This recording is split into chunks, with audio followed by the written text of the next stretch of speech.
चलते हैं श्रीमद् भागवत महापुराण। बहुत सूक्ष्म प्रसंग है अध्यात्म का। करदम जी महाराज भगवान कपिल देव जी के उपदेश से संन्यास मार्ग का आश्रय लेकर अवधूत कोटि से ब्रह्म में स्थित होकर के विचरण करने लगे। एक दिन देखा बहुत शांत मुद्रा में भगवान कपिल देव जी विराजमान हैं। माता देहूति समीप जाकर के भगवान कपिल देव जी से प्रार्थना की, देहूति जी बोली, भगवान आप हमारे उद्धार के लिए पुत्र रूप में आए हैं, पर मैं जानती हूं आप कौन हैं। बस यही खास बात है, हम जानती हैं आप कौन हैं, ये पता होना चाहिए। गुरु प्रसाद से, संत संग से, शास्त्र स्वाध्याय से इतना तो पता होना चाहिए कि मेरे स्वामी कौन है और स्वामी का प्रताप क्या है, स्वभाव क्या है, महिमा क्या है, ऐश्वर्य क्या है।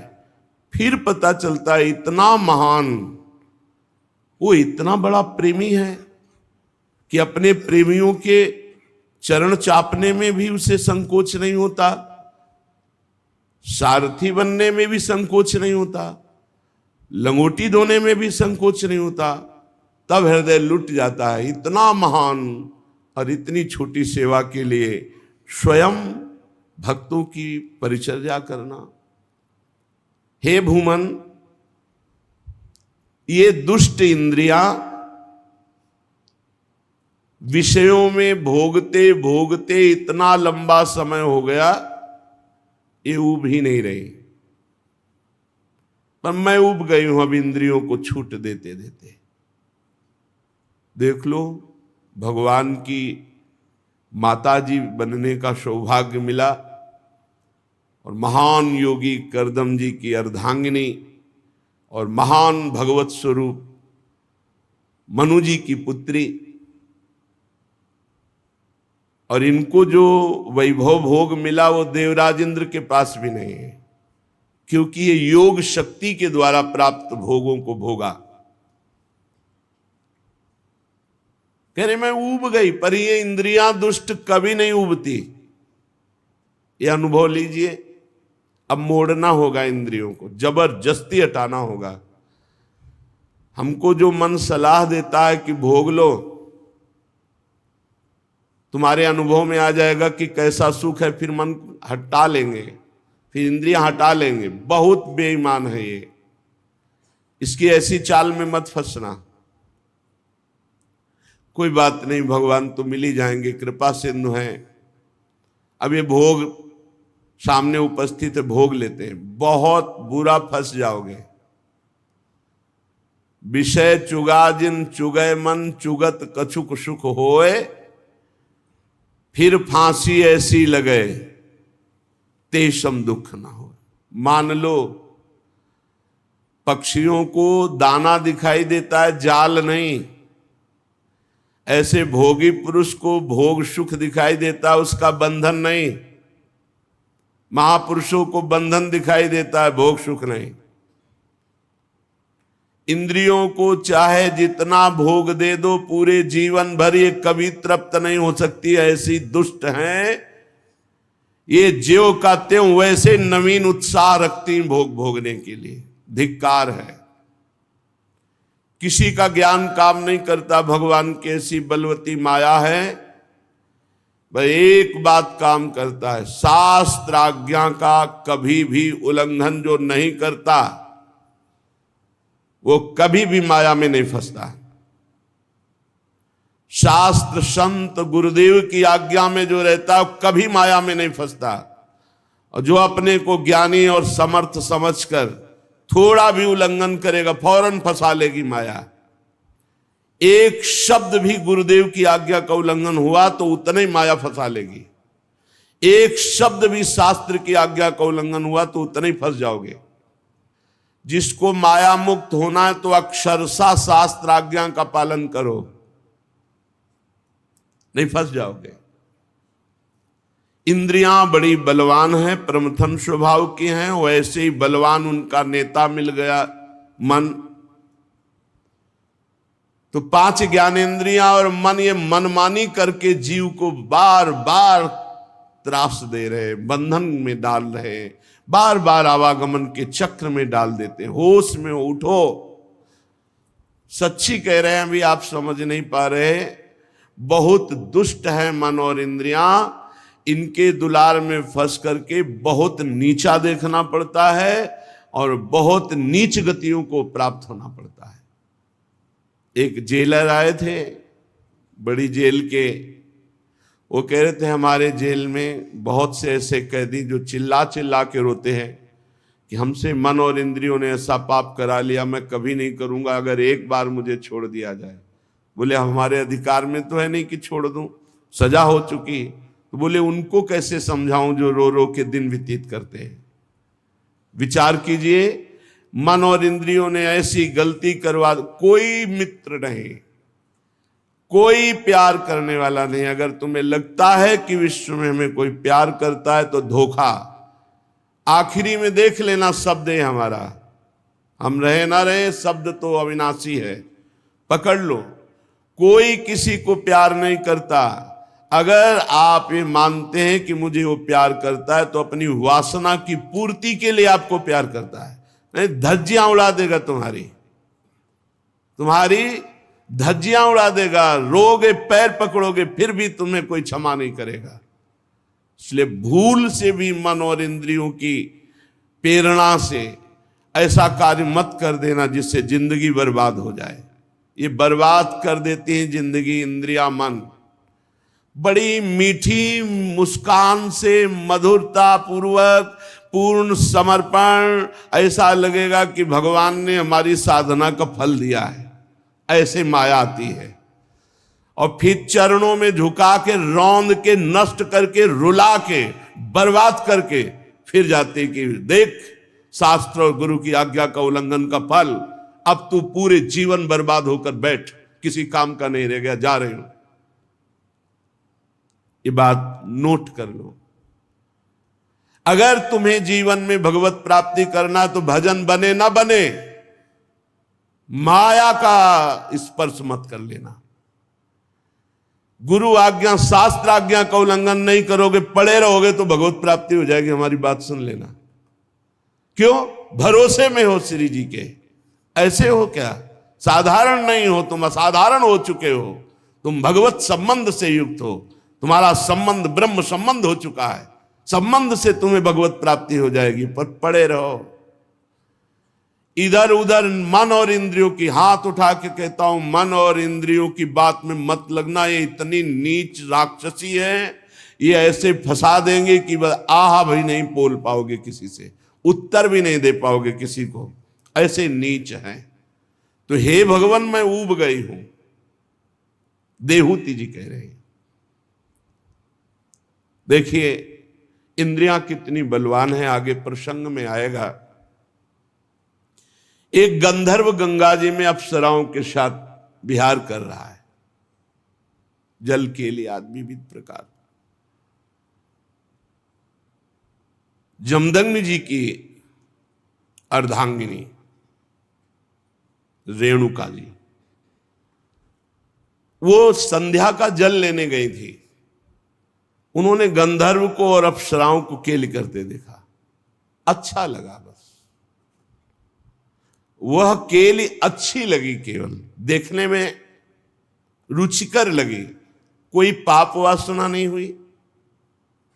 बहुत महामहिम है, वो भी भगवान की माता जी हैं, भगवद अवतार उनके गर्भ से प्रकट हो रहे हैं भगवान परशुराम। जमदग्नि जी को विलंब हो गया संध्या के लिए, तब उनको ध्यान आया, वो भागती हुई आई। कहा विलंब कैसे? ग्रीवा झुका दी, ध्यानस्थ हुए, ध्यान में देखा, अरे ब्रह्म ऋषि की अर्धांगिनी और गंधर्वों की केली तुम्हें अच्छी लगी देखने में, और पुत्र बैठे थे, बोले काट दो गला इनका। पुत्रों की हिम्मत नहीं हुई। मां है। भगवान परशुराम जी समाधि से उत्थापन होकर बाह्य दशा को प्राप्त हुए, ऐसा लगा पिताजी याद कर रहे हैं। तुरंत उपस्थित हुए महान पितृभक्त, ग्रीवा झुकाई, पिताश्री उनका माता का गला उतार दो। एक सेकंड नहीं लगा, भाइयों को मार, एक सेकंड नहीं लगा, काट दिया। तुम्हारी सेवा से हम बहुत प्रसन्न हुए, वरदान मांगो, मेरी मां और मेरे भाई वैसे ही जीवित हो जाएं जैसे थे, और उनको स्वप्नाभास भी ना हो, उनको स्मृति ही ना रहे कि मैंने काटा है। बहुत प्रसन्न हो, कहा तथास्तु, ऐसा ही हो। हम यहां जो माता देहूती जी भगवान की मां है, कपिल भगवान की, वो जो कह रहे हैं उस बात को समझो। ये दुष्ट इंद्रियां कभी भी विषयों से तृप्त नहीं हो सकती। मैं बहुत ऊब गई हूं, ये बात स्वीकार करना होगा। बहुत ही भयावह ये जगत है, बहुत ही दुष्ट स्वभाव का हमारा मन और इंद्रियां है।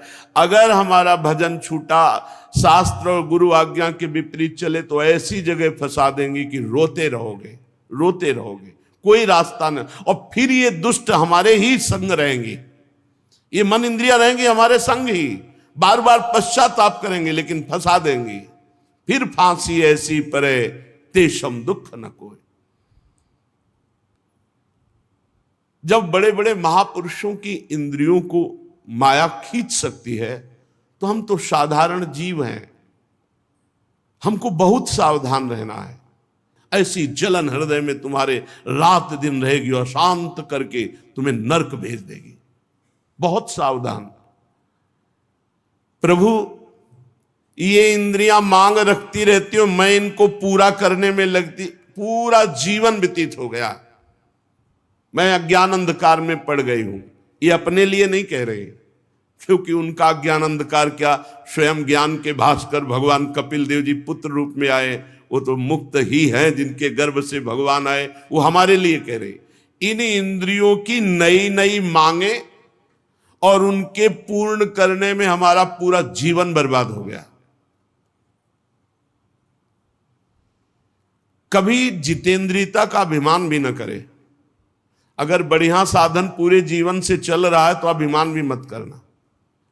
संतों से सुना जाता है शास्त्र, इसीलिए कि शास्त्र तो है ही और साथ में उनका अनुभव होता है। इसीलिए प्रथम सुने भागवत भक्त मुख भगवत वाणी। गीता और भागवत सुनने का आदेश भक्त के मुख से कह रहे हैं, क्योंकि स्वयं का अनुभव होता है। भगवान की माया अगर अहंकार कर लिया तो मुंह भरा गिरोगे।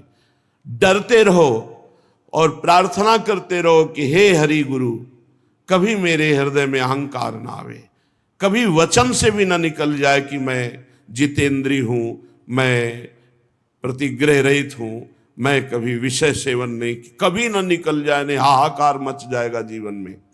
ये भी लिख लो, दिमाग में बैठा लो, हाहाकार मच जाएगा, निकलना मुश्किल हो जाएगा, त्राहिमाम बोल पड़ोगे। ऐसी भगवान की प्रचंड माया है। प्रभु मेरी तो जन्म परंपरा समाप्त हो चुकी है। क्यों? क्योंकि आप पुत्र रूप में मुझे प्राप्त हो गए हैं। इस अज्ञान अंधकार से पार लगाने के लिए ज्ञान रूपी नेत्र आप मुझे प्राप्त हो गए। मुझे अपनी अब चिंता नहीं, मेरा तो काम हो गया, आप मिल गए ना, यही तो है, यही तो है पूरे जीवन का लाभ की भगवान मिल जाएं। तस्य त्वं तमसोऽन्धस्य दुष्पारस्याद्य पारगम सचक्षुर्जन्मनामन्ते लब्धम में तदनुग्रहात्। आपके अनुग्रह से मैं तो पार हो चुकी, क्योंकि अज्ञान अंधकार से पार करने के लिए आप ज्ञान रूपी चक्षु मुझे प्राप्त हो गए पुत्र रूप में। स्वामिन, ये देह बहुत नरक है, बहुत नीच है। यदि भजन और भगवत साधना न बनी तो सबसे बड़ा नरक ये है। ये कष्ट, वो कष्ट, ये चाह, वो चाह, ये नरक। अगर इससे सत्कर्म बना, परोपकार बना, सदाचरण बने, भगवत आराधना बनी तो धन्य है मानव जीवन। और अगर गंदे आचरण, गंदे विचार और गंदगी शरीर, तो नरक नहीं और क्या है। इसको महान माने हुए हम बैठे हैं। यदि ये भगवत सन्मुख है, भगवत आचरण हो रहे, परहित हो रहा, तो धन्य है। धन्य धन्य धन्य तेई जे इनके उपासी। जो प्रिया प्रीतम के उपासी वही धन्य, जो प्रभु के उपासी वही धन्य मनुष्य जीवन। नहीं तो नरक समझो, नरक। त्राहिमाम शरणागत रक्षक भगवान सबकी बुद्धि को शुद्ध करें, अपनी तरफ आकर्षित करें। नहीं तो प्रचंड माया, मरने जा रहे हैं, वृद्ध हैं, फिर भी वासना का अंत नहीं। क्यों? जीवन में भजन नहीं किया। गंदी से गंदी घृणित बातें दिमाग में, घृणित वही आचरण, घृणित वही विषय। प्रभु ये देह, इसमें जो अहंकार हो गया है कि मैं हूं, बहुत ये दुर्गति कराने वाला है। और ये नष्ट होता केवल भगवान की कृपा से। प्रभु ये जो अहंकार हो गया है कि देह मैं हूं, मैं पुरुष हूं, मैं स्त्री हूं, मैं, ये आपकी ही माया से हुआ है। और केवल आपसे ही दूर होगा। त्वया, आपके द्वारा। यो ग्रहो हम ममेति ते तस्मिन योजितस्त्वया। ये जो हो गया है कि मैं स्त्री हूं, मैं पुरुष हूं, इस शरीर में मैं भाव हो गया है, ये आपकी माया के द्वारा कराया हुआ है। और आपसे ही हटेगा, सिर्फ आपसे हटेगा। मामेव ये प्रपद्यन्ते माया में ताम तरन्ति ते। बहुत आराम से समझना है। हम फंसे हैं, इन्हीं के फंसाए। खुल के बोल रहे हैं। सुन लो प्रभु वृंदावनाधीश्वर, सुनाई दे रहा होगा, माइक से कह रहे हैं आप। इन्हीं के फंसाए फंसे हैं और इन्हीं के छुड़ाए छुड़ेगा। हम चाहे हाथ पैर जितना मान ले। गोस्वामी जी कह रहे मेरे बनाए ना बनेगी कोटि कल्प लो, आपके बनाए बनेगी पल पाव में। बहुत गुरु हैं, बहुत गुरु हैं। इन्हीं को पकड़ो। दूसरे के पास रिंच नहीं है। जिस बोल्ट से बंध गए हो उसकी रिंच ब्रह्मा के पास भी नहीं। रिंच है उन्हीं के पास, खुलोगे उन्हीं से। जिसने बांधा वही छोड़ेगा। किसने बांधा? बोले यो यो अवग्रहो हम ममेति ते तस्मिन योजितस्त्वया त्वमर्हसि। आपने ही अपनी माया से मुझे बांधा और आप ही अपनी भक्ति और कृपा से मुझे छोड़ोगे। माता देहूती जी कह, बढ़िया बात है। बहुत सुलझ के अगर हम ये सुनेंगे तो बहुत आनंद आ जाएगा। बंधे हम कहां हैं? आपकी माया से। मम माया दुरत्या, आप भी कह रहे हैं। खोलेगा कौन? तो देहूती जी कह रहे त्वया, आप ही खोलोगे। जिसने बांधा है वही मुक्त करेगा। तो हमें क्या करना है? जिसने बांधा है उसकी शरण में हो जाओ। मामे ये प्रपद्यन्ते माया में ताम तरन्ति ते।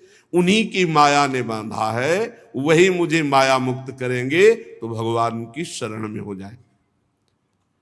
प्रभु ये संसार वृक्ष काटने के लिए ज्ञान रूपी कुठार आप मुझे प्राप्त हुए हैं। मैं प्रकृति और पुरुष का ज्ञान प्राप्त करने की इच्छा से आपकी शरण में हूं। आप भागवत धर्म जानने वालों में सबसे श्रेष्ठ हैं। मैं आपको प्रणाम करती हूं। श्री मैत्रेय जी विदुर जी से कह रहे हैं कि इस प्रकार जब माता देहूती ने अपनी अभिलाषा प्रकट की जो लोगों को परम पावन करने वाले मोक्ष मार्ग में अनुराग उत्पन्न करती है। भगवान कपिल देव जी ने बड़ी प्रशंसा की, प्रश्न की और मृदु मुस्कान से युक्त होकर बोले, माताजी यह मेरा निश्चय है,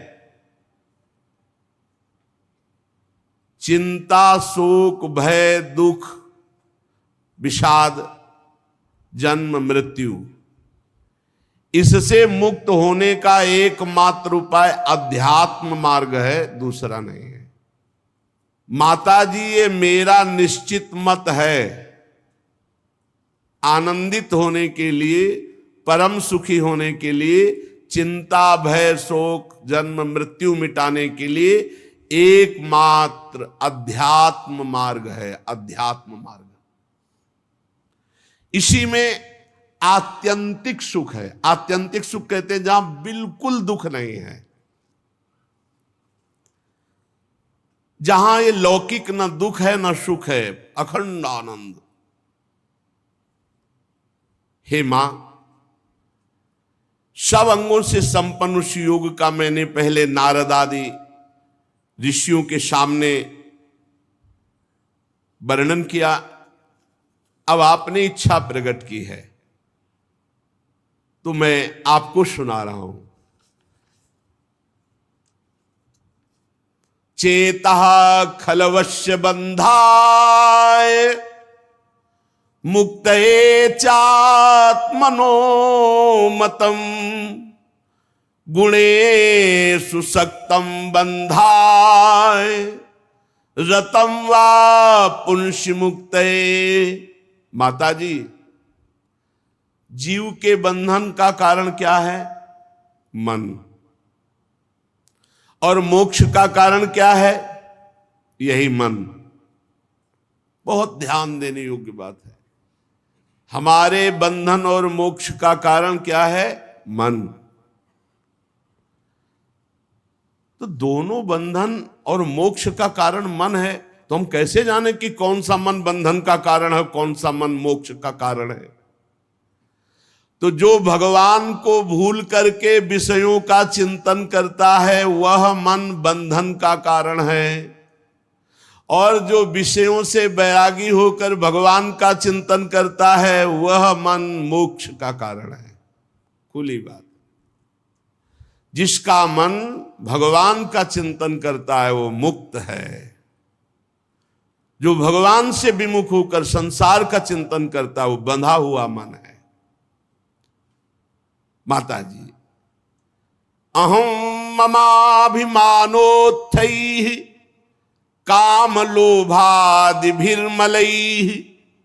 वीतम यदा मनः शुद्ध मदुख मसुखम समम तदा पुरुष आत्मानं केवलम प्रकृते परम निरंतरम स्वयं ज्योतिर्मानमखंडितम।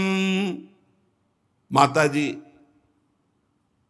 ये जो मैं और ये मेरा, यही परमात्मा को ढकने वाला है। मैं और मेरा, जब तक ये मैं मेरा अर्पित नहीं होगा प्रभु में, तब तक काम नहीं बनेगा। मैं और मैं मेरेपन में कितने बड़े दोष हैं? बोले काम, क्रोध, लोभ, अहंकार, ईर्ष्या, द्वेष, बहुत दोष ही दोष। किसमें? मैं और मेरे में। मैं स्त्री में, पुरुष में, विद्वान में, धनवान में, कुलवान, और ये मेरा, ये मेरा, ये मेरा। जब मन प्रभु में लग जाता है, निरंतर चिंतन, तो ये मैं मेरापन भूलने लगते हैं, विस्मरण होने लगता है।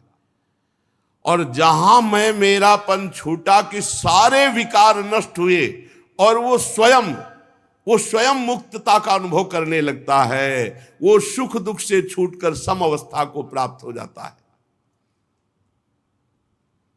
निरंतरम स्वयं ज्योति रणिमान मखंडितम, तेजो में अपने स्वरूप का अपने आप से उसको अनुभव होता है, अपने आप से अपने। किसका? जिसका मन निरंतर भगवान के चिंतन में लगा है।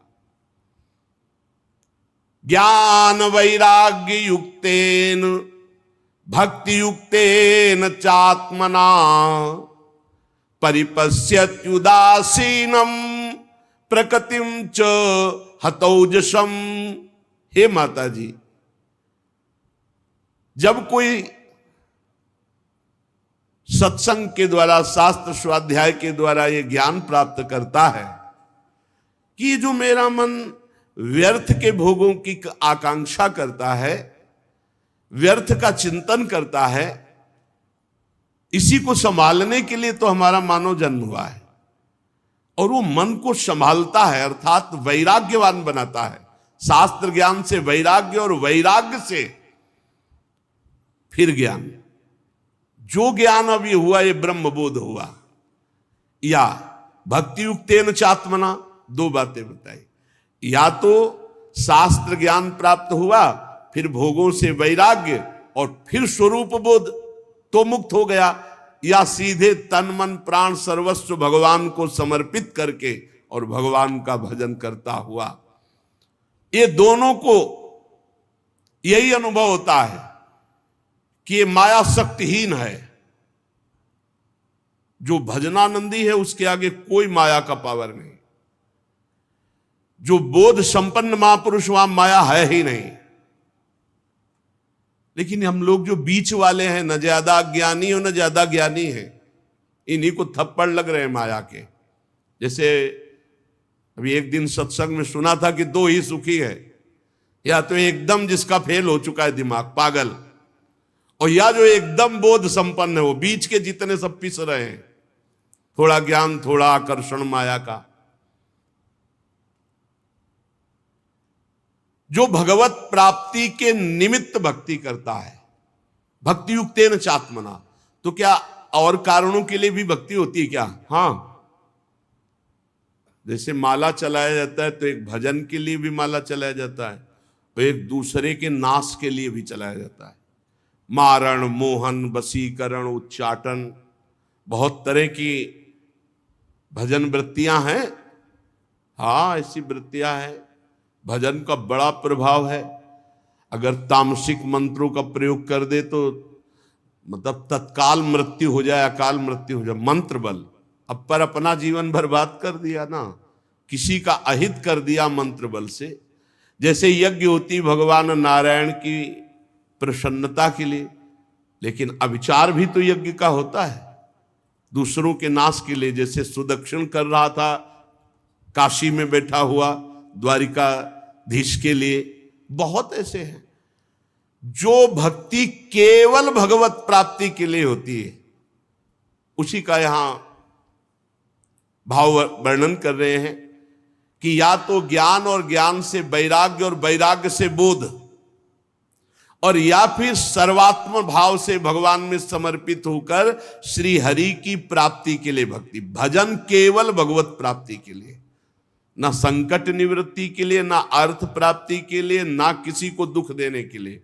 ये बड़े बड़े साधकों में चूक हो जाती कि अपने भजन का प्रयोग दूसरे के अनिष्ट करने में कर देते। जैसे हमारे मन के प्रतिकूल आप चले तो जबान से तो नहीं बोले, बहुत संभाल लिए, शरीर से भी आपको पीड़ा नहीं पहुंचाई, लेकिन भजन करते हो मन से सोच, हो गया प्रयोग, हो गया। क्योंकि पावर है, भजन है। वो भजन जाकर के उसे नष्ट करेगा, उसको पीड़ा पहुंचाएगा, उसको बाधा पहुंचा देगा, क्योंकि भजन बल है। क्या भजन बल का प्रयोग जो आपने किया तो उससे वो सुधर जाएगा क्या? उसको दंड भले दे दिया तुमने, लेकिन तुम्हारा पतन हो गया ना। अब आगे भजन में रुचि होगी और भजन का दुरुपयोग किया, इसलिए इस कर्म का फल तुम्हें मिलेगा। भजन का दुरुपयोग किया, इस कर्म का फल तुम्हें मिलेगा। अशांति, बंधन, बहुत संभल कर। इसलिए मन से भी किसी का मंगल न चाहे। प्रभु चाहे कृपा करे, चाहे शासन करे हमारे ऊपर या आपके ऊपर, हमारा अधिकार नहीं, हम दास हैं। हमारा अधिकार आप पर कृपा करना नहीं और दंड देना नहीं। हमारे स्वामी के, हम तो बिके हुए दास हैं। स्वामी चाहे अनुग्रह करे या चाहे निग्रह करे, दंड दे या कृपा करे, स्वामी अपने मंत्र बल से नहीं। इसीलिए आप देखो ब्रजमंडल के जितने सिद्ध महापुरुष मिलेंगे सब बड़े दैन्य मिलेंगे। नीच से नीच पुरुष अपमान कर दे मुस्कुरा के सह जाएंगे। कभी दंड देने की भावना, कभी शासन, कभी चमत्कार। देखो उस महात्मा को सताया, उसका नाश होगा, ऐसा नहीं होगा। हो सकता है उसका और मंगल होना शुरू हो जाए। यही तो हमारे प्रेमी जनों करत जे अनुसहन निंदक तीनों पे अनुग्रह कियो। भक्ति का प्रयोग केवल श्री भगवान के लिए हो, अन्य के लिए ना हो। कई बार ऐसा होता है, कोई घबराहट से कोई संकट की परिस्थिति आती है तो लगता है भगवान जो हमने आज पाठ किया वो आपको समर्पित है। देखो अज्ञान, और अभी तक का समर्पित नहीं था क्या, और इससे वो संकट दूर हो जाए। आप नहीं समझते, ऐसा ना करो। हम आपके हैं, बस इसके ब्याज में सब संकट निवृत्ति होगी, इसी के ब्याज में आपकी व्यवस्था होगी, मूल तो भगवत प्राप्ति होगी। ये बात समझिए आप। हे प्रभु, मन वचन कर्म से परिवार सहित समाज सहित हम आपके हैं, जितना हमें सेवा मिली। अब इस समर्पण के ब्याज से या तो आपका पालन पोषण होगा, संकटों की निवृत्ति होगी और मूल होगी भगवत प्राप्ति। और अगर आप ये छोटे मोटे साधनों को लक्ष्य करके बोलेंगे कि आज चतुरासी जी का पाठ किया, वो आपको समर्पित करते हैं, अमुक कार्य हो जाए, तो कार्य की तुलना के अनुसार जब आपका जप पाठ होगा तो हो तो जाएगा, पर वो भगवत प्राप्ति वाली बात नहीं रह गई। सकामता इसलिए बहुत सावधानी पूर्वक त्याग करनी है। जब हमारे अंदर कोई कामना आवे तो तत्काल सोचना है कि हमारी जिम्मेवारी तो भगवान की है। योगक्षेमम वहाम्यम, तो मेरा साधन कहाँ हुआ? ये जो साधन है तो प्रभु के लिए, मैं तो बिका हुआ दास हूं, मेरा तो कुछ नहीं, मेरे तो सिर्फ प्रभु है। बढ़िया उत्तम भक्ति जागृत हो जाएगी। पर हमें लगता है कि कहीं ना कहीं हमसे ऐसी चूक होती रहती है। अनुग्रह और निग्रह ये दोनों भक्त के अंदर नहीं होते। कृपा करना या दंड देना ये नहीं होता, ये स्वामी के ऊपर होता है। वो स्वामी की तरफ देखता है। चाहे हमें कृपा करो दंड दो, या जो हमारे साथ प्रतिकूल व्यवहार कर रहा है उस पर कृपा करो या दंड दो, स्वामी के ऊपर की बात। हम तो बिके हुए दास हैं। ऐसे भक्ति बढ़ती है। अगर अपने स्वयं निर्णय करने लगे, अनुग्रह और निग्रह, कृपा और दंड देने लगे, तो दासत्व भाव नहीं रहा, आपकी भक्ति में फर्क पड़ गया। और ज्ञानी तो ऐसा कर ही नहीं सकता, क्योंकि उस सबको अपनी आत्मा मानता है। तो वो कैसे किसी पर कृपा या दंड का? करुणा और मैत्री ये नहीं, कृपा और दंड देना ये ज्ञानी में नहीं, क्योंकि द्वैत है ही नहीं। और भक्त में इसलिए नहीं कि वो बिका हुआ है भगवान के, दोनों में ये बात नहीं होती। तब उसके सामने मंगलमय मार्ग प्रकाशित होता है भगवत प्राप्ति का। विवेकी जन, बहुत ध्यान देने, बहुत अमृतमय प्रसंग है। विवेकी जन, महापुरुष जन कहते हैं कि संग या आसक्ति यही दुर्गति प्रदान करती है। संग या आसक्ति ये आत्मा का अच्छेद्य बंधन है। बहुत सूक्ष्म विषय है, साधारण लोग साधारण भाव में ना ले जाएं। पूरा जीवन जब व्यतीत होता है वैराग्य से, फिर कोई थोड़ा भी प्यार करता है तो चिंगारी की तरह कहीं ना कहीं कुछ बकाया रहता है। लगता है मेरा कोई है।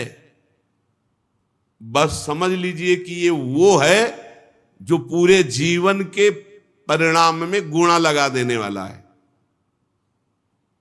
बहुत समझ लेना, अगर समझ पाओ ना समझ पाओ तो भगवान कृपा करेंगे, आगे समझा देंगे। जैसे चक्रवर्ती सम्राट ऋषभदेव भगवान के पुत्र, पुत्र पुत्रियां, राजरानी, वैभव, सुख, भोग सब छोड़ा भगवान के लिए। बहुत काल तक गंडकी नदी के किनारे भजन किया।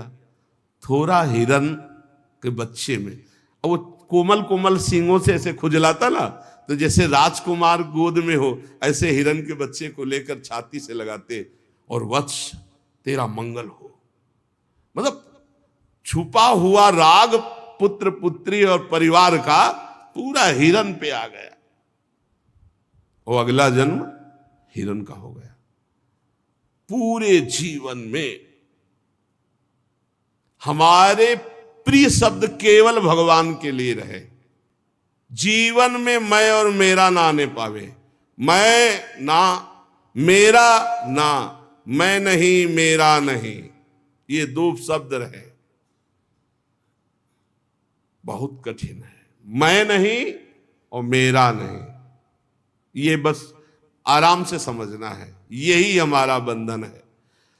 लेकिन यही जब संग या आसक्ति संत महापुरुषों के प्रति हो जाती तो मोक्ष का खुला द्वार हो जाता है। आसक्ति संत महापुरुषों से, मेरे प्राण, मेरे जीवन धन, मेरे सर्वस्व। जैसे एक कामी पुरुष कामिनी में आसक्त, ऐसे गुरुदेव में आसक्त, ऐसे संत में आसक्त। यहां भगवान कपिल देव जी कह रहे हैं, प्रसंग मजरम पास्मात्मनः कवयो विदुः शैव साधु सुकृतो मोक्ष द्वारम अपावृतम। ये संग या आसक्ति यही बंधन का कारण है। और यही संग या आसक्ति जब संत महात्मा से हो जाती है तो मोक्ष का खुला हुआ द्वार। लेकिन हमने देखा संत से आसक्ति नहीं होती, संत से अपनी वासना पूर्ति की आसक्ति होती है। संत से आसक्ति यहां जो कही जा रही उसको ऐसा ना मान लिया जाए जैसे कि भाई संत से प्यार कर रहे हो या संत से सुख लेने की वृत्ति से प्यार कर रहे हो। वैभव, आशीर्वाद, वासना की पूर्ति, संत से प्यार मतलब उनकी आज्ञा पर चलना, मतलब उनके हुक्म पे प्राण त्याग देना, बहुत बड़ी बात है। संत महात्मा में आसक्ति हो जाना, आसक्ति हो जाना बहुत बड़ी बात है। कभी भी किसी भी शरीर विपरीत आकर्षण पर एकांत में संभाषण, मिलना जुलना, बातचीत बिल्कुल नहीं। हमारी बात मान लेना, नहीं जिंदगी में पछताओगे। संतों से उनके अनुभव सुने जाते हैं। यह आसक्ति केवल संत महापुरुषों से। अब बहुत बड़ी बात कह दी कपिल भगवान ने कि सीधा मोक्ष द्वार है, अगर संतों से आसक्ति हो गई तो मुक्त हो गए। अब वो संत कैसे हो जिनसे आसक्ति भगवत प्राप्ति करा देगी, तो आगे वर्णन कर रहे हैं। तितिक्षवः कारुणिकाः सुहृदः सर्वदेहिनां अजात शत्रवः शान्ताः साधवः साधु भूषणाः मयि अनन्येन भावेन भक्तिं कुर्वन्ति ये दृढ़ां मत्कृते त्यक्त कर्माणस् त्यक्त स्वजन बांधवाः मदाश्रयाः कथामृष्टाः शृण्वन्ति कथयन्ति च तपन्ति विविधास्तापा नैतान् मदगत चेतसः त एते साधवः साध्वी सर्वसंग विवर्जिताः संगस्ते स्वथ ते प्रार्थ्यः संग दोष हराहिते शतां प्रसंगान् मम वीर्य संविदो भवन्ति हृत्कर्ण रसायनाः कथाः तज्जोषणादा स्वपवर्गवर्त्मनि श्रद्धा रतिर्भक्ति रनुक्रमिष्यति। पहला लक्षण जो सहनशील हैं साधवा, कैसे बोले तितिक्षवा, जो बहुत सहनशील हैं। संत की पहचान जिनकी आसक्ति मात्र से भगवत प्राप्ति हो जाएगी, जो सहनशील हैं।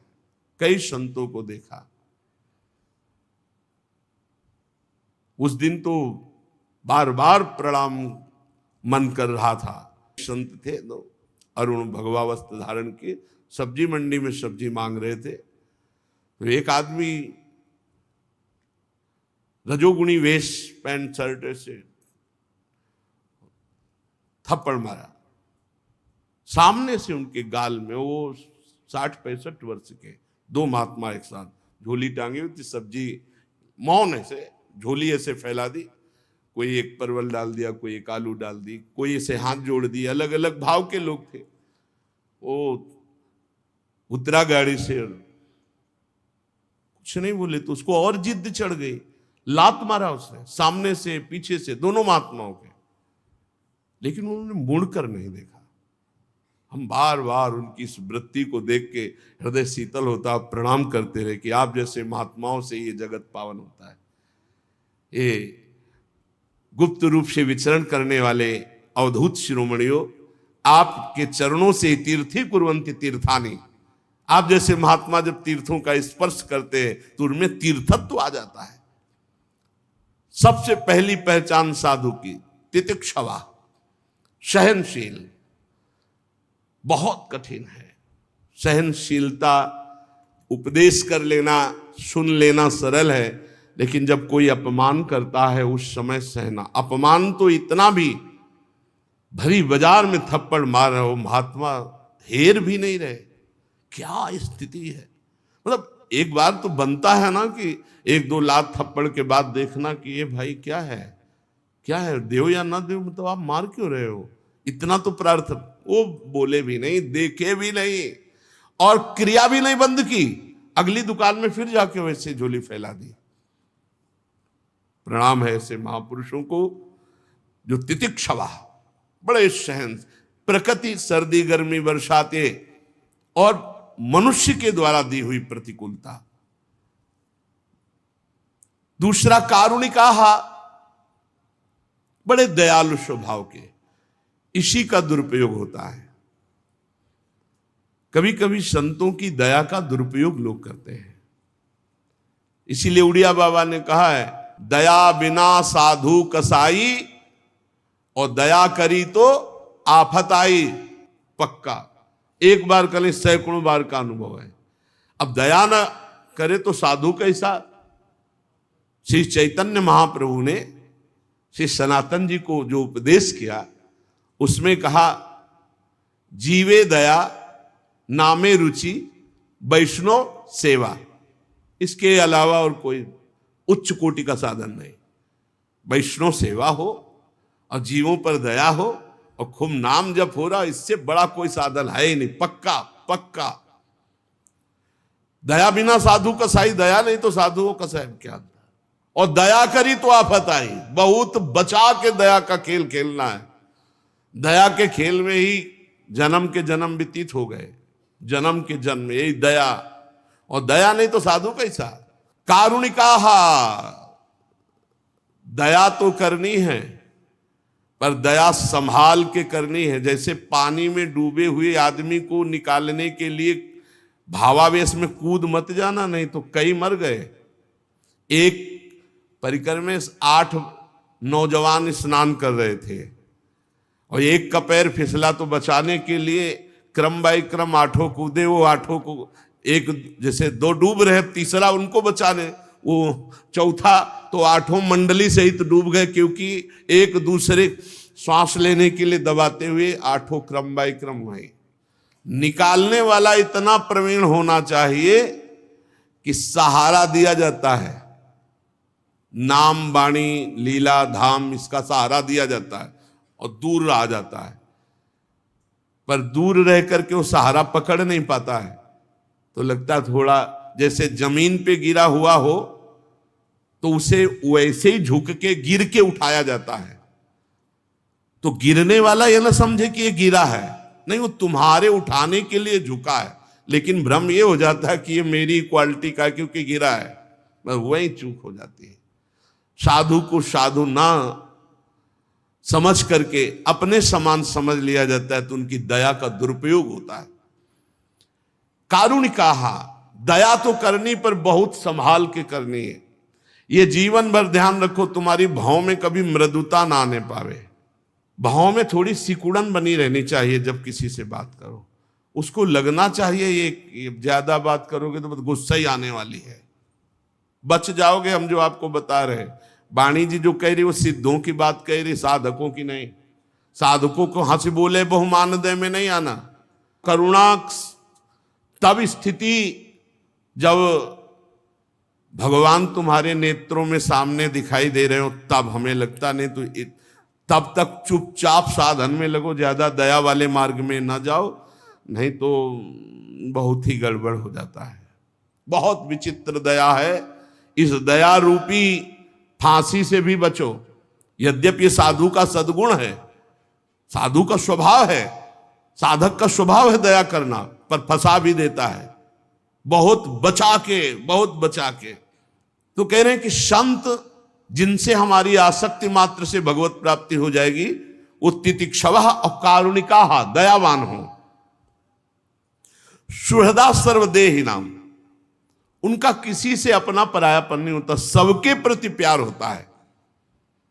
पर जो जितना समर्पित होता है वो उसी प्यार को समझ पाता है। जैसे भगवान कह रहे हैं सब मम प्रिय सब मम उपजाए, सब मेरे प्रिय सब मेरे उपजाए हुए, सब पर मोर बराबर दया। पर जो भगवान का भजन करते हैं, आश्रित है, वही उनकी कृपा और दया को समझ पाते हैं। ऐसे ही भगवान के जो प्रेमी संत जन होते हैं अहेतुकी दयालु होते हैं, पर जो उनकी आज्ञा का पालन करता है, उनके अनुसार चलता है, वही उनकी कृपा और दया का भाजन बनता है। अजात शत्रवः, भगवत प्रेमी महात्माओं का कोई शत्रु नहीं होता। एक बार ढूंढी घाट है, वहां के महाराज जी श्री स्वामी आत्मा प्रकाश जी महाराज, हनुमान जी का ऐसा वैभव है, मतलब विशाल हनुमान जी और विशाल मुकुट, विशाल छत्र और सब स्वर्ण की। तो वहां के आसपास के गांव के ही 5-7 लोग रात्रि में अजात शत्रवा की बात बता रहे, चोरी करने आए। तो हनुमान जी के मंदिर को पीछे से काट लिया, और वो जो स्वर्ण के छत्र और ये सब उठा लिए। अब उठा तो लिए, पर किसी की चाल नहीं, चल नहीं सकता कोई। अब ना रख सकते हो ना कुछ। सिद्ध महापुरुष सिद्ध हनुमान जी वैसे लिए खड़े रहे। रात्रि के 2 बजे गंगा स्नान करने श्री स्वामी आत्मा प्रकाश जी, वहां किसी का प्रवेश नहीं। तो एक बार गंगा जी की प्रणाम करके फिर हनुमान जी तो देखा उधर कुछ, तो शंका हुई, वहां वैसे गए, लगोटी लगाए, देखा, अरे भाई छोड़ दे, सब छोड़ दे, भाग जा, हनुमान जी का अपराध बन। उन लोगों ने बहुत पीटा, स्वामी जी को बहुत पीटा, मतलब वो अपनी जान में मार ही डाले से। स्वामी जी जो गए सो सब रख दिए और स्वामी जी को पीटा। अब जब सुबह हुआ, जो नित्य सेवा, वो जब देखा ऐसा सब बड़े बड़े अधिकारी कानपुर के, स्वामी जी आप बता भर दीजिए, थोड़ा सा बता दीजिए। और स्वामी जी को पूरा पता था। स्वामी जी ने कहा हमें कोई पता नहीं, किसने मुझे मारा है, सब कर्मों का भोग है, शरीर का कोई कर्म होगा उसी, बहुत और कृष्ण शरीर तपस्वी।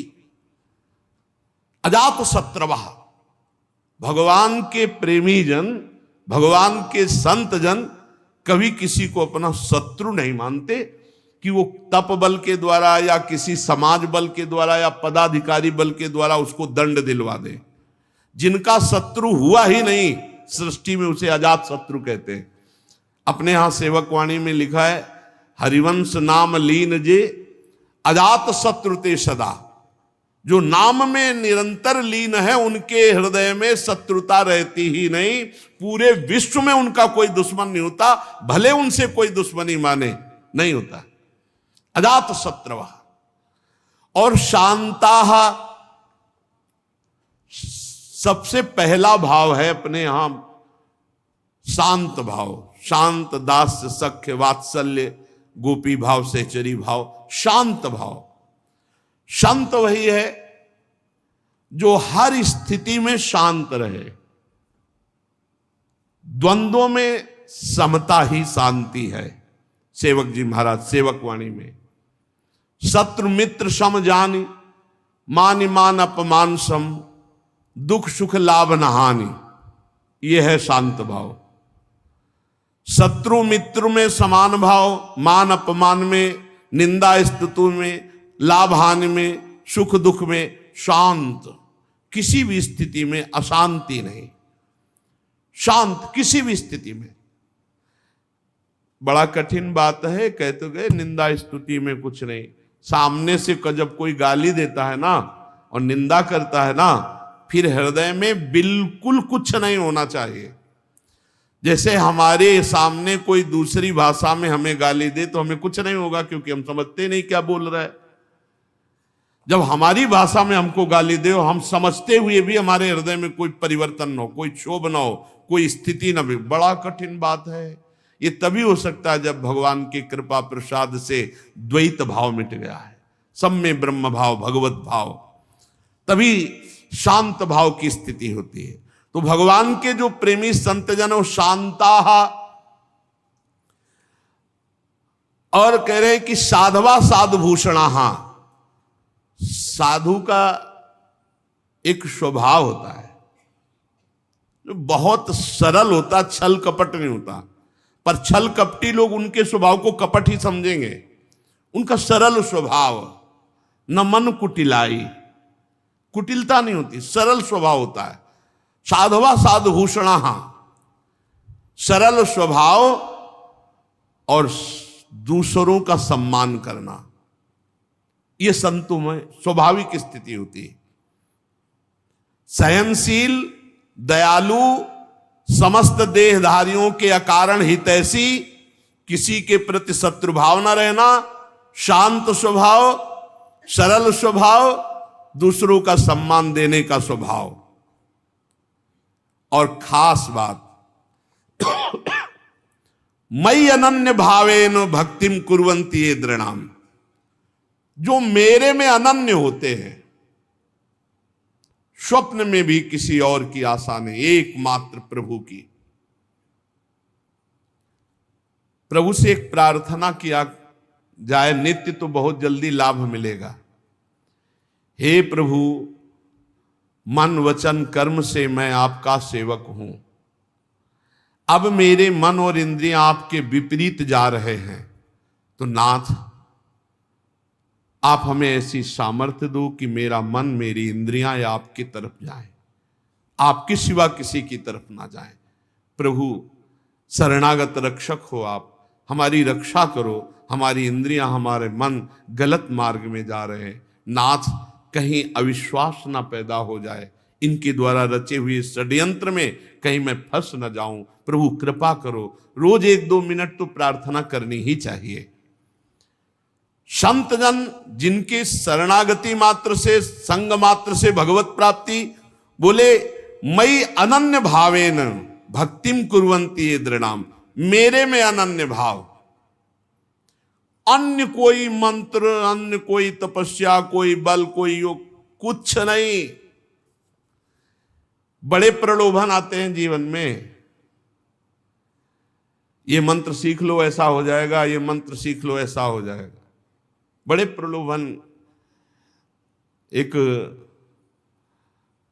अयोध्या से संत भगवान आए हुए थे, बड़े चमत्कारी। अरे महाराज, केवड़ा की तीर्थ, पूरी समाज को केवड़ा की सुगंध, क्या क्या मतलब चमत्कार उनके। वो कह रहे थे एक छोटा सा मंत्र हम आपको बता दें, उससे जो चाहो जैसे चाहो ऐसे। तुरंत नहीं, हमें जो गुरु जी ने दिया है बस उसके सिवा नहीं। ये सीधी बात, राधा राधा राधा राधा राधा प्यारी जो मैं आपकी शरण में, इससे बड़ा कोई मार्ग नहीं है। इधर उधर मत फंस जाना कि थोड़ा सा ये जप लेते हैं तो इससे ये लाभ मिलेगा, थोड़ा सा ये जप लेते हैं, ये प्रारंभिक साधक की होती है। लेकिन जहां पहुंचने की बात है वा मई अनन्येन भावेन रसना कटो जो अन रटो निरखियन फुटो नयन श्रवण फुटो जो अन सुनो श्री राधा जस राधा राधा कहे और श्री जी का उच्छिष्ट पावे और नाम धाम का आश्रय लेकर पड़ा रहे, भगवत प्राप्ति हो जाएगी। कैसे भगवत प्रेमी संत जन हैं? बोले मई अनन्येन भावेन भक्तिम कुर्वन्ति ये दृढ़ाम, वो सुदृढ़ अनन्य भाव से मेरे में प्रेम करते हैं। बड़ा चमत्कार है। एक बार श्री ज्ञानदेव जी और श्री नामदेव जी ब्रज भ्रमण के लिए आए हुए थे, तो प्यास लगी, तो ज्ञानदेव जी तो महान योगी सूक्ष्म रूप धारण किया और कुएं में जाके पानी पी के आ गए। नामदेव जी से कहा कि आप भी, तो उनका अब हमको तो ये सब योग आता नहीं है। विठ्ठल विठ्ठल विठ्ठल, जैसे ही विठ्ठल विठ्ठल कहना शुरू किया कुआं का पानी उठा और सामने से प्रवाहित हो गया। ऐसे कर तुम अकर तुम मन था कर तुम, भगवान के नाम में अपार सामर्थ्य है। बस अगर अनन्य भाव से प्रेम में डूबना है तो अन्य कोई मंत्र तंत्र कोई अन्य आश्रय अन्य बल बिल्कुल नहीं, बिल्कुल नहीं। भरोसो एक, आस एक, विश्वास एक, बहुत बढ़िया, बहुत शांति, बहुत जल्दी आनंद प्राप्त हो जाएगा। और मत कृते त्यक्त कर्माणस त्यक्त स्वजन बांधवाहा, बहुत सुंदर बात। मेरे लिए सारे कर्म त्याग, कर्म त्याग का मतलब होता है कर्म समर्पण। कोई एक क्षण भी बिना कर्म किए नहीं रह सकता, तो कर्म त्याग का मतलब कर्म ना करना नहीं, कर्म को करके भगवान को समर्पित करना, भगवान के लिए कर्म करना। ये तो सर्वाणि कर्माणि मयि सन्न्यस्य मत्पराः, मेरे लिए सर्व कर्म। तो कह रहे मत कृते त्यक्त कर्माणस, मेरे लिए सारे कर्म का त्याग, अर्थात मेरे को समर्पण। और त्यक्त स्वजन बांधवाहा, अपने पारिवारिक जनों से बिल्कुल राग रहित होना। सबकी ममता ताग बटोरी, मम पद मनहि बांध बर डोरी। जो अपने सगे संबंधी रिश्ते नाते परिवार मेरे लिए त्याग कर देते हैं, पक्की बात। ये संत संग से पता नहीं चलता, धीरे धीरे ऊंचाई बढ़ जाती है। त्यक्त स्वजन बांधवा, सगे संबंधी रिश्ते नाते जब भगवान के लिए हम समर्पित कर दिए, भगवान कह रहे हैं मत कृते, मेरे लिए त्यक्त स्वजन बांधवा, प्रभु के लिए सब कुछ समर्पित है। बहुत कठिन है, बहुत कठिन। रसिक अनन्य माल में जो भक्तों के चरित्र है बहुत कठिन है। त्यक्त स्वजन बांधवा, मेरा अस्तित्व ही नहीं है। बहुत जोर का भक्तों में जो समर्पण पाया जाता है, बहुत जोर का पाया जाता है। त्यक्त स्वजन बांधवा बहुत कठिन है, बहुत कठिन है। ये अंदर की बात है। इसीलिए भगवान ने गोपी जनों से कहा, जो सगे संबंधियों की बेड़ियों को बड़े बड़े योगी यति नहीं तोड़ पाते, मेरे लिए तुमने उनका त्याग किया, मैं तुम्हारा ऋणी हूं। श्री भगवान गोपी जनों से कहते हैं, आई ब्रजनारी सुनत बंसी रो गृहपति बंधु बिसारे, दर्शन मदन गोपाल मनोहर मनसिज ताप निवारे। और मदाश्रयाहा, वो केवल मेरे आश्रित रहते हैं, किसी और का आश्रय नहीं। प्रायः जब कोई पदाधिकारी या बड़े जन आते हैं ना, तो एक कार्ड निकालते हैं और ऐसे देते हैं। ये लोग पूछते क्या है? बोले कभी जरूरत या कभी कुछ भी आपके हम काम आवे तो होता डाल लो अपनी जेब में, डाल, निकलो बाहर निकलो, चलो। मदाश्रया। एक बार सदगुरुदेव भगवान से किलजी लिया रहे थे, छोटी कुटिया मोहन लाडली कुंज में जब रहते थे, तो कहा नंबर लिख के दिया। तो कहा महाराज जी, महाराज जी का ये क्या भैया? बोले नंबर है। बोले क्या करेंगे? बोले कभी जरूरत हो तो फोन लगा देना। बोले हाँ, अभी तक जरूरतें आपसे ही पूरी होती, ले चलो। हमसे कहा इसको कभी घुसने मत देना कहा इसको कभी घुसने मत देना यार। मदाश्रया, भगवदाश्रित, अन्य आश्रय नहीं, ये उन संतों के जिनके संग मात्र से भगवत प्राप्ति हो जाएगी। मदाश्रया, और फिर आगे कथामृष्टाहा, आहा, मेरी पवित्र मीठी कथाओं को, अमृतमयी कथाओं को सुनते तो कथा अमृतम तत् हृदय में ऐसी मिठास की और सुनता रहूं भगवत चर्चा। कथामृष्टा श्रणवंती, और फिर कथयंती च, भगवान की चर्चा करने में एक विशेष जोश आवेश होना चाहिए। चर्चा करते जा रहे तो चर्चा करते, ऐसे देखिए संतजन कि जब चर्चा करना शुरू हो गए तो न समय का ध्यान है न स्थान का ध्यान है। महाराज जी, अच्छा, तो फिर आगे फिर शुरू हो गए, 3-4 बार प्रार्थना करने, अच्छा नहीं तो भगवत आवेश, भगवत चर्चा व्यसन, भगवत चर्चा का व्यसन। कथामृष्टा श्रणवंती कथयंती च, मेरी कथा श्रवण में और कथन में उनका बड़ा अनुराग होता है संत जनों का। और तपंती विविधास्तापा नैतान मदगत चेतसा, विविध प्रकार के ताप वो मेरे लिए सहते हैं। सर्दी, गर्मी, भूख, प्यास, मान अपमान, निंदा, स्तुति, सब मेरे लिए वो सहते हैं। एक संत भगवान को देखा, वो केवल एक बोरा लिए रहते थे ऐसे, और यहां से ऐसे कांच लगाए गमछा पहने रहते थे। बिल्कुल ऐसा लगता था कोई कबाड़ मिलने वाले हैं, बोला रखते ही बोरा इसी थे।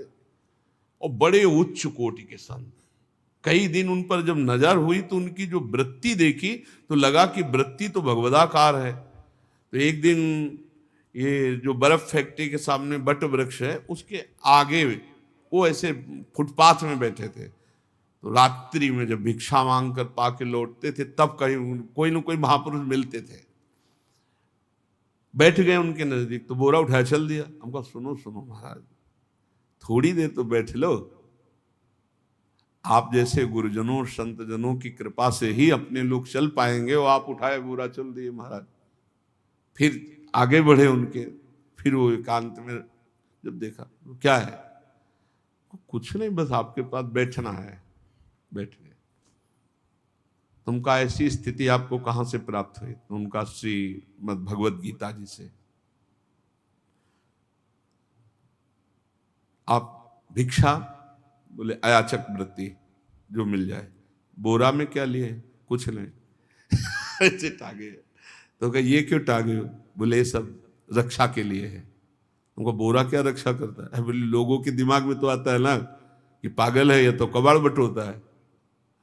एक दिन उनको देखा और पड़े सोच ही सोच, बड़ा कष्ट। जो ही नजदीक गए तो उन्होंने रोक दिया। हम काम कोई औषधि? बिल्कुल नहीं। और दूसरे दिन वहां से अंतर ध्यान गायब हो गए।